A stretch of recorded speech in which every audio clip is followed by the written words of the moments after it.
Welcome to the Fantasy Football Hub YouTube channel. Today I'm joined by the big man Bakar to give you a special video for Gameweek 29. In this one, Bakar is going to be building live his perfect free hit draft for the upcoming game week. So if you guys are on free hit this week, this might be the video for you. Bakar, pleasure to have you back on the channel, mate. I'm excited to see what players are going to be in this team. Thanks for having me, Jack. Hello and welcome to all the listeners and viewers.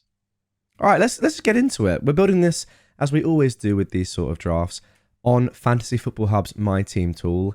At the end of this is going to give us a team rating percentage so we can judge how good the team really is. And then you guys can do the same with your own free hit drafts as well and see how they compare to Bakar's. As you can see at the top of the screen, get your team rated for free by clicking the link in the description. Let's go, mate. Let's start with the goalkeepers. Who have you gone for? Yeah, so it's a very tricky week to be picking clean sheets when you look at the bookmaker probabilities. None of the team has a higher clean sheet probability than 35%. And there are actually two teams on 35%. That's Arsenal and Everton. So I've gone with Jordan Pickford as my keeper simply because he has the best clean sheet probability and he has the chance of racking up some save points and potentially some bonus as well. Now we've seen Everton, they play a brand of football where the pass completion for their defenders isn't as high. So very often they don't meet the bonus threshold. In which case, I think if Everton not to keep a clean sheet, then Pickford is likely to get a sizable haul. Yeah, I like that pick a lot. Off the back of what we saw yesterday as well, West Ham really, their attacking prospects do not look very good. They don't look like the most coherent team. And yeah, Pickford is predicted to score the second most points of any goalkeeper this week behind Raya, but you save a lot of money. And I think you have, as you said, the haul potential, which perhaps Raya doesn't have as much in that fixture. Although who knows? I think Raya's a good pick as well. Let's move on to the defenders then. We'll do all the subs later because obviously they're not as important on a free hit. So I've gone with Gabriel again because of the fact that Arsenal have the joint highest probability and Gabriel has the highest goal threat. So I think this is a simple pick. Yep, makes sense. He's been in our teams for the vast majority of the season, if not all the season. Yeah, it's a good pick. Okay, next. Next is Dallo from United. I've gone with Wow, Dallo here we go. because- We're getting a bit spicy here. Okay. Yeah, that's going to be like a proper differential. Again, the fixture is really good. United defense doesn't exactly inspire me with a lot of confidence, but I think this is the kind of a spot where you can differentiate, especially if you're on a free hit, because the fixture is there. And with Dallo, we've seen occasionally that he can get the odd attacking return as well. So I think he's a decent differential to own this week.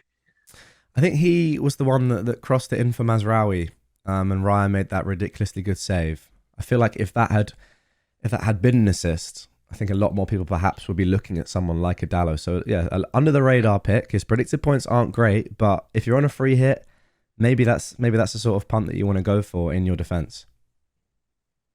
The third one is also an interesting one because I don't think this is a straightforward pick at all. I think going by the budget restraints, it has to be a cheaper defender, I would assume, and it would probably be either Mykolenko or Mazraoui, depending on which team you feel like doubling up on.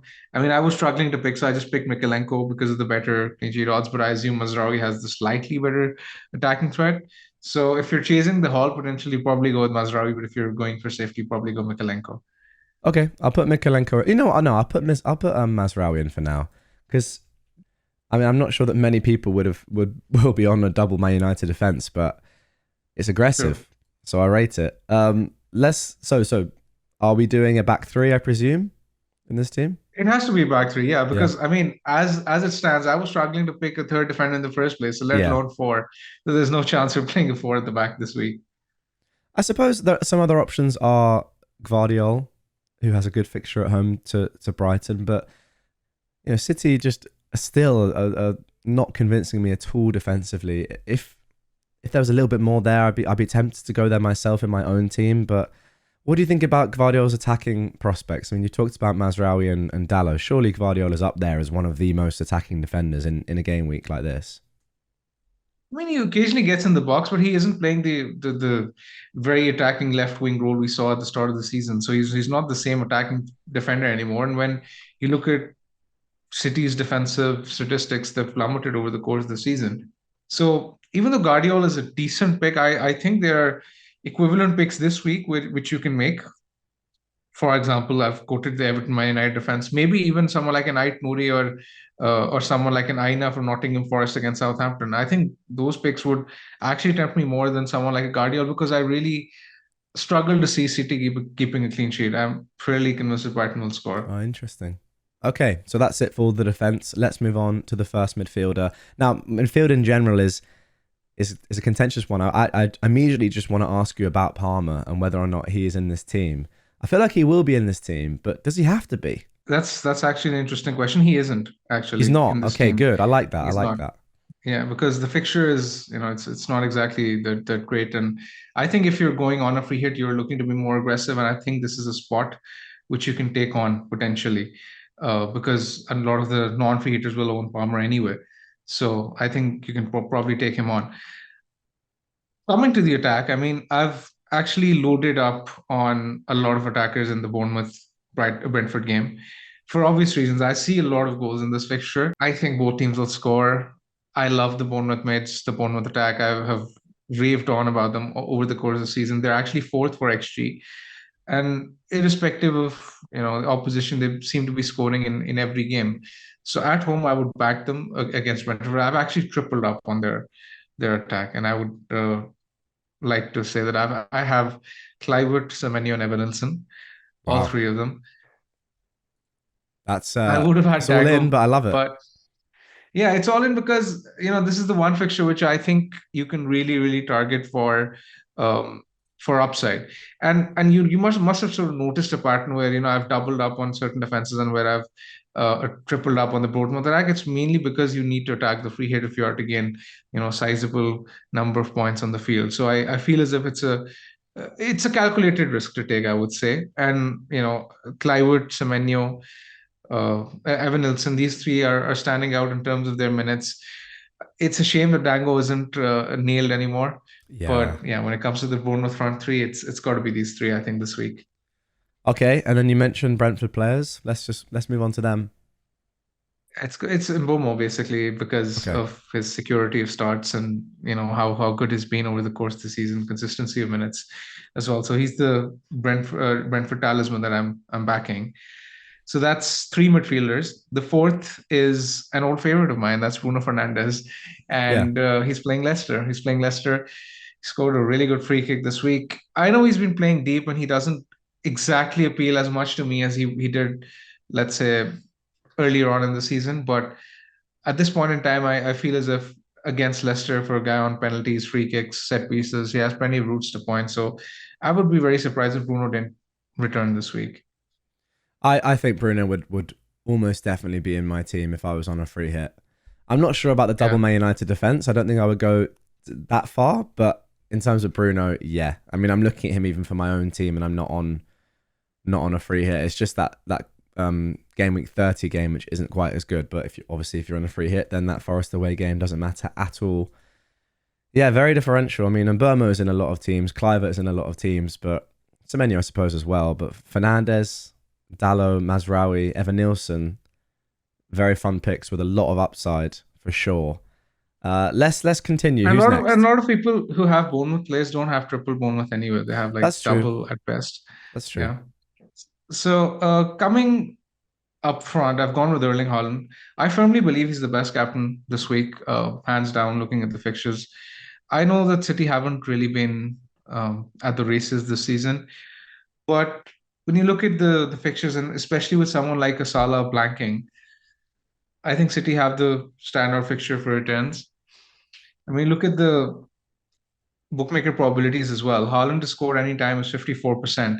Now, generally, the anytime goal score probabilities are fairly close. But this week in Gameweek 29, Haaland is 54%. The next best is Raul from Fulham at 46%. So there's quite a vast gap, which means that if you don't own Haaland this week, you're probably struggling to pick a captain, which just justifies the selection, in my opinion. Yeah, absolutely. I think it would be nice owning him again. In terms of any other City players, there's Marmoush, there's Foden, I etc. think I think currently only Guardiola and Haaland are the ones who appeal for Okay. minutes. But apart from that, I just can't be convinced that Marmoush will start or Foden will start. But having said that, we might get leaks before the deadline because the City game is actually the first one to be played on the 3 p.m. on Saturday. So in case there are leaks, then you can afford to go for someone like Foden or Marmoush. But obviously, I don't have the benefit of the leaks right now, so I'm staying away. Okay, let's round things off with the final player then. That's another one who I think would be pretty much an automatic selection for most free hitters this week. That's Chris Wood. Uh, I mean, away to Ipswich. I don't own him, and I'm again faring the worst this week. He's been an absolute killer for me this season, as I haven't owned him, and he's just turned into prime Ronaldo, prime Messi, Yeah. prime Suarez, whatever, right? It's just been a mixture of all, and I would expect him to do well against Ipswich. Uh, yeah, Forest should comfortably win over there, and Wood will surely be involved with his minutes and penalties right up there. Okay, so there we go. That is the final team. That is the first 11 that we talked about. We filled out the bench a little bit as well. There is some money in the bank as well to play around with, depending on your team value, etc. But there we go. A game week rating, and that's the thing you want to look at for this, because it's just obviously for 1 week. A game week rating of 94%, which is pretty good, obviously, but there is 6% wiggle room. So if you guys think that you can do better than this, if you're not sure about the Man United triple up, for example, or maybe even the Bournemouth triple up, it's aggressive, but that is the beauty of the free hit, is that you can get aggressive. Then, as I said in the intro, go down, click the link in the description, and make your team for yourself and see if you can beat Bakar's team rating. 94% Bakar, 59.6 predicted points. Would you take 60 points on a free hit, or are you looking for more? I suppose it depends on what everyone else's team gets. It also depends on the net gain you're making from your original team, assuming that you Yes. don't take hits and factor that into consideration. So it's basically that net gain that you're making from your team as opposed to everyone else. As long as it's significant, I think it's okay to free hit this week. I mean, a lot of people have loaded up on, Newcastle, Villa, Palace players, so Liverpool as well. So it makes sense to free hit in that case. Okay, there we go. That is going to do it for this one. Let us know in the comments down below. How is your free hit looking? Is it different to this? Is it not? What do you think about Bakar's free hit? I can't wait to read some comments about that double Man United defense. I feel like there might be a few on that. But, it's spicy. It's spicy. And it's going to be in the thumbnail and title. So there we go. Thank you guys for watching as always. Good luck this game week if you are on free hit. And we will catch you in the next one.